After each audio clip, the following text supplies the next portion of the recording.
Welcome back, everyone, and I'm here again with Jeff Grant, SBR contributor, and today we're going to be looking at that baseball game between the Kansas City Royals and the Detroit Tigers. How you doing this morning, Jeff? Doing great, Dax. Looking forward to talking about this contest, the most important game on Tuesday's MLB card. No doubt. Now let's start looking at the Royals. Yesterday's 5-9 loss to the Tigers was a bit disappointing for them, but they're still leading the American Central standings by one full game. So my question here is, do you think that they're going to be able to hold on to that lead and win their first division title since 1985, my man?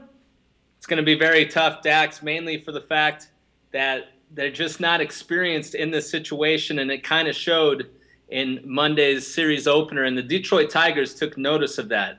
I read a lot of comments and saw some press conference material, and a lot of those players in the Tigers clubhouse gave mention that it's very important to have postseason type experience going down the stretch in September. Also, the Royals still without their closer, Greg Holland, who's dealing with an elbow injury. So if he doesn't get back to 100% health, I'm not sure who's going to close games out for the Royals. And also their starting rotation doesn't have much experience in pitching deep into September in meaningful games.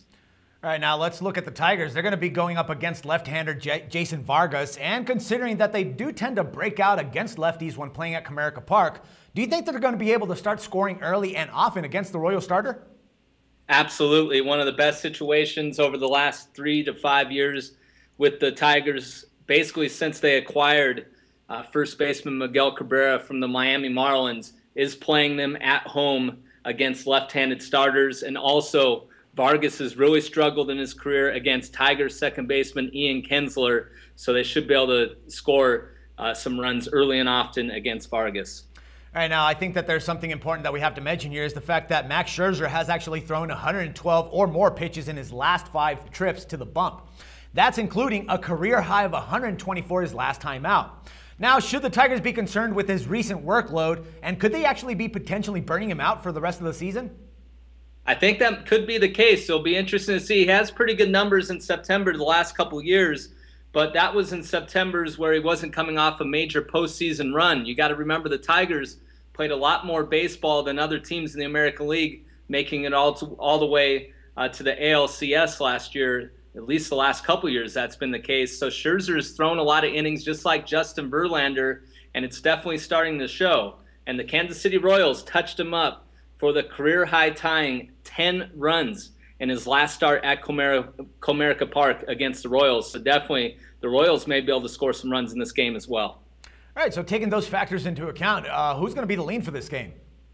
I'm not going to go with either side. Some early action has come in on the Tigers.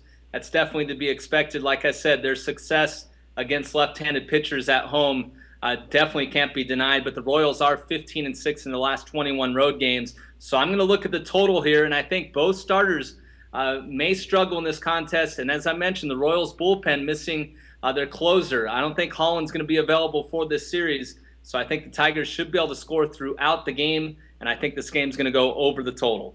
All right, good stuff, my man. Thank you once again for your valuable insights, and we'll talk again tomorrow. Thank you. And for SportsbookReview.com, this is Dax Floyd. The SBR Network offers free sports picks and game breakdowns, big money free betting contests year-round, a real-time Vegas-style odds monitoring service, and much more. So come see for yourself. To stay updated on SBR news and promotions, follow us on Twitter, Facebook, and Google+, and do be sure to subscribe to the Sportsbook Review YouTube channel to catch all our daily sports shows.